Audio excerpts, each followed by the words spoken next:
할렐루야. 현대인들에게 가장 아이러니하게 다가오는 개념들 중에 하나는 법일 것입니다. 누구나 다 법이 필요하다는 것은 인정합니다. 그러면서도 법에 대해서 또 거부감이 있습니다. 우리말 은어 가운데 범생이란 말 우리가 종종 사용합니다. 모범생을 비꼬아서 범생이라고 부르지 않습니까? 법을 너무 잘 지키는, 법에 따르면 너무나 완벽한, 그래서 별로 마음에 들지 않는 그런 사람을 범생이라고 우리가 부르곤 하는 겁니다. 자, 오늘 우리가 함께 보고자 하는 이 본문은 출애굽기 그리고 또 레위기가 되겠습니다. 그동안 우리가 창세기를 따라서 쭉 계속 매주마다 묵상을 함께 나눠왔는데요. 이제 잠시 이제 좀 우리 교회에서 지금 함께 읽고 있는 이 성경 통독 진도에 따라서 같이 또 은혜의 말씀을 나누고자 합니다. 여러분, 이 법이라고 하는 것은 이렇게 살아라 라고 하는 거 아니겠습니까? 이렇게 살아라. 하나님의 뜻이다. 이렇게 살아라. 어떻게 보면 이것은 이렇게 말하겠습니다. 이것은 삶의 틀이다. 삶을 이렇게 살도록 하나님 주신 틀이다 하겠습니다. 그러므로 우리는 이런 생각도 하게 됩니다. 하나님께서는 당신의 백성들의 삶에 대해서 관심이 참 많으십니다. 그렇지 않습니까? 법을 주신다는 얘기는 이렇게 살으라 하고 하나님께서 정말 관심이 많다는 겁니다. 우리가 하나님을 믿는다는 게 뭘까? 잘 믿고 천국 가면 되지. 그게 아니라는 겁니다. 물론 그것도 중요하지만 그게 다가 아니에요. 하나님 정말 관심 있게 보시는 게 뭐냐면 그렇게 살으라는 겁니다. 내가 너에게 준 은혜대로, 내가 너에게 준 그 말씀대로 너희가 이 땅에서 삶을 잘 살아야 된다. 이게 하나님의 아주 하나님 백성을 향한 큰 관심이다. 우리 이걸 생각해야 되겠습니다. 자, 그러므로 우리가 신앙생활을 잘하고자 한다고 하면 법을 알아야 된다는 것입니다. 하나님께서 내 삶의 틀을 주셨습니다. 이렇게 살으라고 하는 법을 주셨습니다. 그 법을 잘 알고 지켜야 된다는 것입니다. 그 하나님 주신 법이 성경에 나와 있는 것이고요. 그리고 우리가 그 법을 늘 묵상하고 깨닫고 삶에 적용하기 위해서 노력하는 것입니다. 그것이 우리 믿는 그리스도인의 삶인 줄 믿습니다. 자, 그러므로 오늘 이 시간에 우리는 하나님께서 주신 이 법에 대한 이해를 잠시 함께 나누고자 하는 것입니다. 우리는 이 하나님께 주신 법을 어떻게 잘 이해하고 또 어떻게 잘 실천할 수가 있을까요? 성경에서 말씀하시는 두 가지 측면을 같이 나누고자 합니다. 자, 첫째로 우리는 법과 은혜를 함께 생각할 줄 알아야 하겠습니다. 법과 은혜가 함께 조화되어야 법이 더 온전하게 깨달아지고 알아지고 실천할 수가 있을 것입니다. 자, 오늘 본문 레위기 20장 22절 말씀을 먼저 같이 다시 한번 읽도록 하겠습니다. 시작. 너희는 나의 모든 규례와 법도를 지켜 행하라. 그리하여야 내가 너희를 인도하여 거주하게 하는 땅이 너희를 토하지 아니하리라. 아멘. 자, 여기 이 말씀 가운데 내가 너희를 인도하여 거주하게 했다. 이런 표현이 나오거든요. 이 표현을 좀 눈여겨보기를 원합니다. 자, 하나님께서 당신의 백성들에게 계속해서 지금 규례와 법도를 주고 계십니다. 규례와 법도를 지켜 행하라. 이렇게 이제 말씀을 하십니다. 그러시면서 함께 말씀하시는 것이 내가 너희를 여기까지 인도해서 거주하게 했다. 이 땅에 너희가 계속 살게 되리라. 토하지 않기를 바란다. 이렇게 말씀을 하고 계신다는 것입니다. 자, 여러분, 여기 말씀에 의미가 있구나 생각해 볼 수가 있다는 것이죠. 내가 너희를 인도해서 거주하게 하겠다 했다. 이 말씀은 좀 생각해 보면 이런 것이구나 느껴집니다. 이것은 이스라엘 백성들을 그 애굽 땅에서 건져내신 사건, 출애굽 시키시고 그 다음에 이 광야를 다 거쳐서 이 광야에서 만나를 내려주시고 또 반석에 물을 열어주시고 해서 이 광야를 다 성공적으로 건너오게 하시고 그리고 약속의 땅 가나안까지 이끌어 오신 이 하나님의 놀라운 은혜를 말씀하는구나 하는 것을 우리가 알 수가 있습니다. 하나님께서 말씀하시기를 내가 너희에게 그런 은혜를 주었는데 이 은혜를 너희가 놓치게 되지 않기를 원한다. 이 땅에서 토해내어지지 않게 되기를 원한다. 그렇게 되려면 너희가 규례와 법도를 지키는 삶을 살아야 한다. 이렇게 말씀하고 있는 것입니다. 그러니까 하나님께서는요, 규례와 법도를 지켜라 이 말씀을 하는 게 아니라 은혜를 말씀하시고 이 은혜를 누리기 위해서, 이 은혜를 놓치지 않기 위해서 그래서 내가 너에게 법을 주는 것이다. 이렇게 은혜와 함께 법을 말씀하고 있구나 하는 것을 우리 본문에서 읽을 수가 있다는 것입니다. 여러분 사실 여기 레위기에 와서 여기 20장의 말씀을 읽다 보면 좀 상당히 불편함이 있는 것이 사실입니다. 이 성경에서 이 법에 해당되는 부분들을 읽으면서 간혹 이런 느낌들을 받게 돼요. 여기 레위기 18장, 19장 보시면 하나님께서 여러 가지 삶의 그 규범들 이렇게 해야 된다는 명령들을 주셨는데요. 그것이 20장에 오면 다시 한번 반복되면서 그 형벌을 규정해주고 있습니다. 이것을 지키지 않으면 이렇게 된다. 주로 이제 어떤 내용인가 하면 우상 숭배하지 마라, 간음하지 마라, 뭐 근친상간 안 된다, 아주 골고루 쭉 얘기하십니다. 그다음에 동성애 안 된다 하는 말씀하십니다. 다 그런 내용이 나옵니다. 그러면서 그 판결의 내용이 만약에 너희가 계속 그렇게 행하게 되면 사형이다 이렇게 말씀하십니다. 죽는다라고 말씀을 하고 계십니다. 죽여라 말씀하시고 돌로 쳐라 말씀하시고 심지어 불사르라 이런 말씀까지 있어요. 이 율법을 읽는 독자들은 그러므로 읽으면서 무서운 마음이 들 것입니다. 하나님께서 어떻게 이렇게 단호하게 말씀하실까? 죽이라는 말씀을 하실까? 무섭구나 생각이 드는 것이죠. 우리가 하나님의 법을 읽으면서요, 이런 느낌을 받을 때가 있습니다. 워낙 단호하게 말씀을 하시니까 그럴 수 있다는 것입니다. 자, 하지만 우리는 그 다음에 이런 구절들을 또 읽으면서 마음의 위로를 얻게 된다는 것입니다. 내가 너희를 구원하고 인도했지 않느냐. 그 땅을 너희에게 주었고 너희가 그 땅에서 토해내어지지 않기를 원한다. 무슨 말씀인가 하면 하나님께서 우리에게 베풀어 주신 그 은혜를 말씀하고 있습니다. 그 은혜를 말씀하시면서 이 은혜를 너희가 계속 놓치지 않기를 원한다. 그러므로 우리는 이 법을 받으면서요, 이런 마음을 가지게 되는 것이죠. 하나님께서 우리에게 이 단호한 법을 주신 이유는 우리에게 그 주신 은혜가 더 은혜되게 하기 위해서 그렇게 주시는 것이구나. 참으로 우리를 망하게 하려고, 우리를 무섭게 하려고 하는 것이 아니라 우리를 더 온전하게 하시고 우리를 통해서 하나님의 선한 뜻이 이루어지게 하려고 이런 법을 주시는구나. 우리는 이렇게 하나님 법을 받을 수 있게 된다 하는 것입니다. 여러분 성경에 이런 언급들이 더 많이 나오고 있는 것을 봅니다. 자, 예를 들어서 출애굽기 19장 말씀 보시면 19장 4절입니다. 또 같이 읽겠습니다. 시작. 내가 애굽 사람에게 어떻게 행하였음과 내가 어떻게 독수리 날개로 너희를 업어 내게로 인도하였음을 너희가 보았느니라. 아멘. 자, 이 말씀은 하나님께서 이제 이스라엘 백성들에게 시내산에 이제 이스라엘 백성을 데리고 온 겁니다. 이 시내산에서 이제 율법을 주시려고 하십니다. 근데 율법을 주시기 직전에 그 상황이 이제 출애굽기 19장인데요. 그 19장에서 이 말씀을 하셨다. 이 가운데서 내가 애굽 사람들에게 어떻게 행하였음을 너희가 봤다 말씀하시고 내가 독수리 날개로 너희를 업어서 인도했다는 것을 너희가 봤다. 이런 말씀을 먼저 하십니다. 이게 무슨 말인가 하면 내가 애굽 사람에게 어떻게 행하였음 뭘까요? 좀 전에 말씀했다시피 출애굽하는 그 모든 과정을 말하는 것입니다. 출애굽하는 과정에서 애굽 사람들이 하나님이 어떻게 행하셨습니까? 10번의 재앙을 다 내리시고 그 기적을 베푸시고 그리고 또 데리고 나와서 그 앞에 홍해바다가 막혀 있을 때 홍해바다가 갈라지게 하시고 그 마른 땅을 걸어서 건너게 하시고 뒤따라오던 애국 군대가 또 다시 물이 덮이면서 다 수장돼서 빠져 죽게 만드는 그 모든 기적을 보게 하셨다는 것입니다.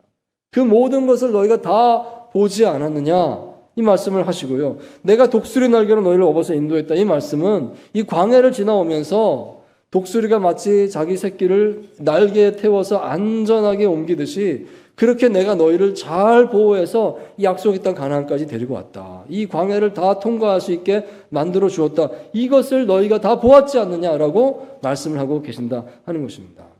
즉 하나님께서 이스라엘이 받은 그 은혜를 말씀합니다.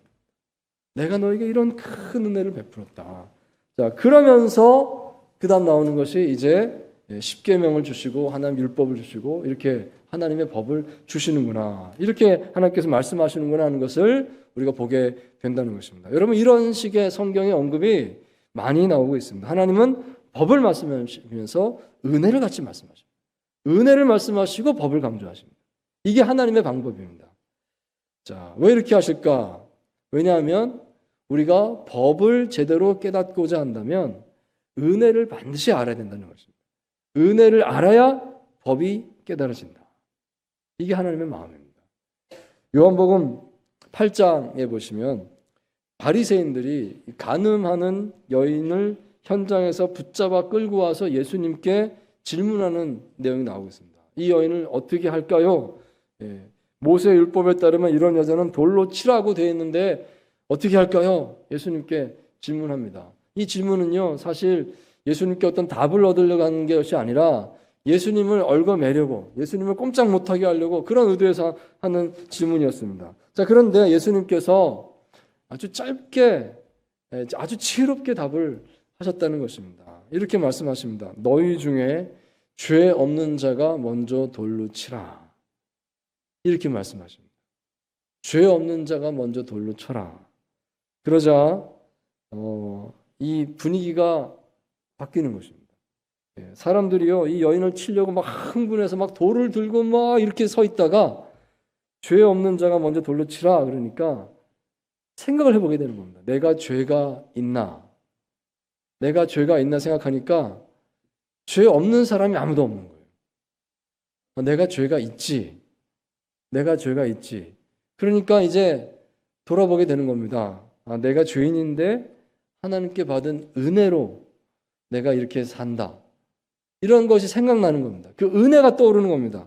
자, 그러니까 이 사람들이 이제 마음에 찔림을 받게 되고 그래서 이 돌을 들었던 손을 내려놓고 나이 많은 사람부터 젊은 자까지 차례차례 다 돌을 내려놓고 그냥 다 가버렸다.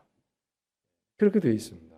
예수님께서 그 여인에게 말씀하시기를 나도 너를 정죄하지 않으니 다시는 죄를 범하지 말아라. 이러고 이제 그 사건이 끝나지 않습니까? 이것은요, 사람들에게 은혜를 깨닫게 하신 것입니다. 다들 법을 들이대고 있었습니다. 법에 의하면 이 여인은 죽어야 됩니다. 돌에 맞아야 됩니다. 막 험악한 분위기였는데 그 순간에 죄 없는 자가 먼저 돌을 치라 하면서 예수님께서 은혜를 생각하게 하신 겁니다. 내가 죄인이지. 내가 은혜를 받았지. 생각하고 나서 이 법을 보니까 생각이 나는 것이죠. 나는 이 법을 집행할 자격이 없다. 내가 무슨 자격으로 돌을 던지나. 다 돌을 내려놓게 되었더라 하는 것입니다. 여러분, 법만 적용해서는요, 이 법이 제대로 깨달아지지 않습니다. 제대로 이 법을 적용할 수가 없습니다. 은혜를 적용하니까, 은혜를 생각하니까 비로소 이 법에 대해서 우리가 어떻게 행동해야 되는 거가 나온다는 것입니다. 이게 예수님의 가르치심이었다 하는 것이죠. 자, 두 번째로 또 우리는 법과 성령을 함께 생각해야 하겠습니다. 법과 성령입니다. 함께 생각하지 않을 수 없습니다. 자, 사실 이 모세오경에서 이 율법을 소개함에 있어서 여기에 성령이란 단어가 직접 설명돼서 나오는 것은 아닙니다. 자, 그렇지만 우리가 구약 성경과 신약 성경을 좀 통전적으로 이어서 한번 생각해 볼 때 우리는 이 율법을 말할 때 반드시 성령을 말하지 않을 수 없습니다. 성령의 중요성을 생각하지 않을 수 없다는 것입니다. 자, 출애굽기 19장 말씀을 다시 한번 보겠는데 19장 1절 말씀 같이 읽겠습니다. 시작. 이스라엘 자손이 애굽 땅을 떠난 지 3개월이 되던 날 그들이 시내 광야에 이르니라. 아멘. 자, 이게 이스라엘 백성들이 출애굽한 지 이만큼 시간이 지나서 시내 광야에 이르렀다. 시내산까지 왔다라고 되어 있습니다. 어느 정도 시간이 지났습니까? 3개월이라고 되어 있죠. 3개월이 되던 날입니다. 그러면 제 3개월째의 첫날, 3개월째의 초, 그날이 되는 것을 알 수가 있죠. 자, 여러분 한번 생각을 해보면 좋겠습니다. 이스라엘이 그 애굽을 떠난 날이요, 첫 번째 달에 14일입니다. 자, 그리고 그 시내산에서 뭐가 있냐면 며칠 기다리니까 하나님께서 모세를 부르십니다. 산에 올라오라 해서 하나님께서 율법을 주십니다. 십계명을 주시고 여러 하나님의 율법을 내려주십니다. 그 율법을 받은 날, 그러니까 모세가 산에 올라가서 율법을 받은 날은 그러면 그 이스라엘 백성이 애굽에서 떠나온 지 며칠째 된 날일까요? 45일, 46일째 되는 날 시내산에 도착해서 며칠 있다가 산에 올라가서 율법을 받았으니까 약 50일째 되는 날이겠구나 하는 생각을 해보게 되는 거예요. 여러분 6월절로부터 50일째 되는 날이 뭔지 아십니까? 6월절로부터 50일째 되는 날, 오순절입니다. 오순절, 6월절로부터 계산해서 오순, 50일째 되는 날 오순절이라고 부르죠. 오순절은 곡식을 거두는 절기이기도 하지만 어떤 의미가 있냐면 율법을 받은 날이라는 뜻이 있습니다. 오순절은 시내산에서 우리가 율법을 받은 날입니다 라고 하는 그런 전통이 있는 것입니다. 자, 여러분 그런데 신약 성경을 보시면서 우리가 다시 한번 오순절을 만나게 되는 것입니다. 신약 성경 사도행전에 보시면 오순절날 놀라운 사건이 벌어졌습니다. 무슨 일이 있었습니까? 바로 성령 강림의 사건이 있었던 것입니다. 사도행전 2장 1절로 4절까지 말씀을 우리 같이 읽도록 하겠습니다. 함께합니다. 시작. 오순절 날이 이미 이르매 그들이 다 같이 한 곳에 모였더니 호련히 하늘로부터 급하고 강한 바람 같은 소리가 있어 그들이 앉은 온 집에 가득하며 마치 불의 혀처럼 갈라지는 것들이 그들에게 보여 각 사람 위에 하나씩 임하여 있더니 그들이 다 성령의 충만함을 받고. 아멘. 여러분 이 사건이 의미가 있다는 것이죠. 구약의 율법을 받은 날하고 신약의 이 하나님 백성들이 성령을 받은 날하고 그 날짜가 같아요. 오순절이라고 하는 그 절기가 같아요. 6월절로부터 50일째 되는 날. 여러분 신약 성경에서 6월절에 무슨 일이 있었습니까? 신약 성경 6월절에 예수님께서 6월절 어린 양이시다 말씀합니다. 6월절 어린 양이신 예수님께서 십자가에 달려서 죽으신 게 6월절입니다. 그 예수님의 피를 우리가 믿습니다. 예수님의 십자가를 믿습니다. 그것을 믿고 내가 그 십자가로 말미암아 내 죄가 사해졌습니다 고백하는 사람은 구원받은 하나님의 백성이 되는 줄 믿습니다. 그 사건이 신약 성경의 6월절 사건 아니겠습니까? 그로부터 50일이 지났을 때 성령을 받았다는 것입니다. 여러분 여기에 중요한 의미가 있는 것입니다. 구약의 율법과 신약의 성령이 맥이 통한다는 것입니다. 구약 성경의 하나님 백성에게는 시내산에서 율법을 주셨는데 그러면 신약 성경의 하나님 백성에게는 성령을 주셨다는 것입니다. 그럼 성령이 무슨 뜻인가를 우리가 알 수 있어요. 성령을 왜 주셨습니까? 하나님의 율법을 듣고 깨달으라고 주셨다는 것입니다. 하나님의 백성이 하나님 백성답게 이 땅의 삶을 살기 위해서 하나님께서 법을 주십니다. 이렇게 살아라. 구약에는 돌에 써서 그 법을 주셨는데 신약에서는 사람들의 각 마음의 영으로 성령으로 그 법을 주셨습니다. 우리는 성령을 따라서 이 땅의 삶을 살면서 하나님 백성의 삶을 살게 된다 하는 것입니다.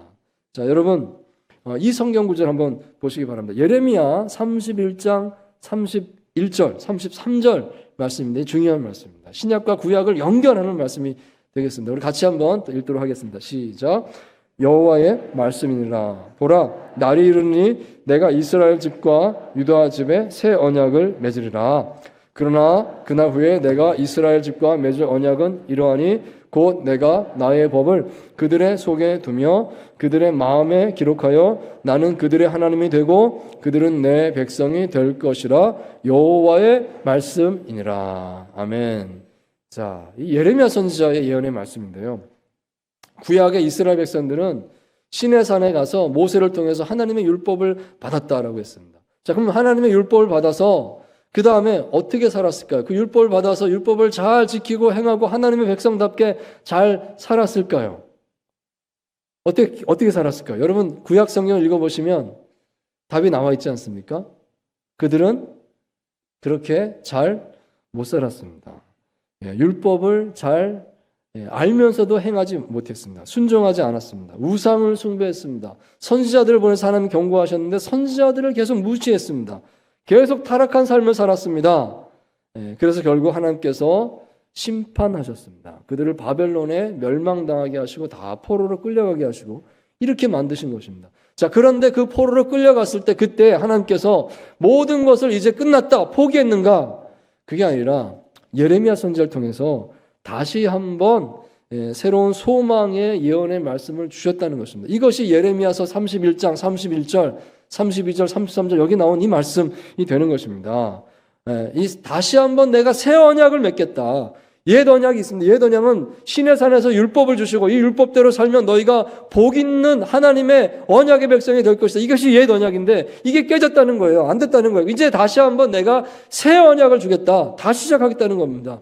그러면서 그 새 언약의 내용이 무엇인가 하면 나의 법을 어디다 주십니까? 나의 법을 너희들의 마음에 주겠다 말씀하십니다.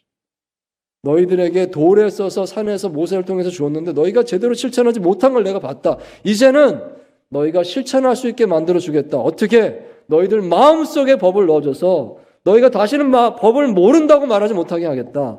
법을 내가 행할 수 없다고 말하지 못하게 했다. 성령께서 오셔서 깨닫게 하시고 성령께서 너희 모든 이 법을 행할 수 있게 만들어 주시겠다는 것입니다. 이게 새 언약이라는 것이죠. 이 새 언약을 받은 백성이 누구입니까? 바로 오늘 우리들인 줄 믿습니다. 예수님을 믿고 구원받은 하나님 백성들에게 새 언약으로 성령을 우리에게 주셨다는 것입니다. 우리 마음속에 주신 하나님의 법입니다. 여러분, 그래서 성경을 구약과 신약으로 나누지 않습니까? 구약은 이스라엘 백성들이 받은 옛 언약 그겁니다. 근데 그것이 실패했다는 거예요. 그래서 하나님께서 새 언약을 주셨습니다. 이게 신약입니다. 오늘 우리가 신약의 백성이에요.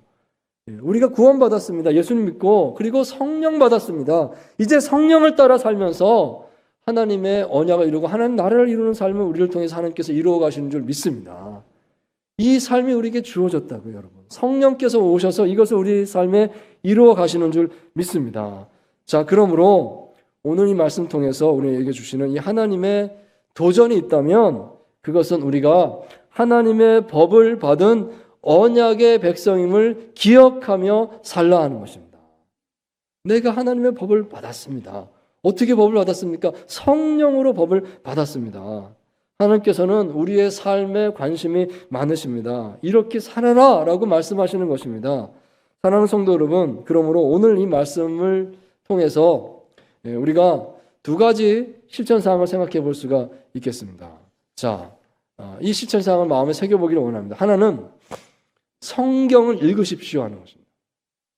그렇지 않습니까? 우리가 하나님의 뜻을 어떻게 깨달을까요? 일단 하나님의 말씀, 이 성경 말씀을 읽으면서 이 속에서 우리가 하나님 뜻을 보게 되는 것입니다. 성경 말씀을 읽어야 되겠습니다. 자, 우리가 이제 올해 들어서 우리 100만 장 성경 읽기 하고 있는데요. 여러분 다 동참하십시오. 성경을 계속 같이 읽게 되기를 원합니다. 정말 권면의 말씀을 드립니다. 자, 그리고 또 한 가지 우리가 생각할 것은 성령을 의지하십시오 하는 것입니다. 성령을 의지하십시오. 성령 충만을 사모하시기 바랍니다. 혹시 내 안에 성령께서 계신가? 나는 예수님 믿는데, 분명히 예수님 믿는데, 근데 나는 내 안에 성령께서 계신가? 라고 하는 것이 확신이 아직 없으시다면 빨리 기도하십시오. 빨리 기도하십시오. 하나님, 내가 내 안에 계신 성령을 확신할 수 있게 주시옵소서. 반드시 하나님께서 응답하시는 줄 믿습니다. 하나님 약속하셨기 때문입니다. 여러분 성령을 확신하시고 성령의 인도하심을 받으시기 바랍니다. 그래야 진실한 하나님의 백성의 삶을 살 수가 있습니다. 성령께서 하나님 뜻을 우리에게 가르쳐 주십니다. 이렇게 하는 것이 하나님 뜻이다. 이렇게 행하는 것이 하나님 뜻이다. 사랑해라. 겸손해라. 하나님께서 말씀을 해주시는 것입니다. 참으로 우리가 성령 안에서 하나님의 뜻을 깨닫고 온전히 하나님의 뜻을 이루어가시는 하나님의 진실한 언약의 백성 다 되는 저와 여러분 다 되시기를 주의 이름으로 축원드립니다.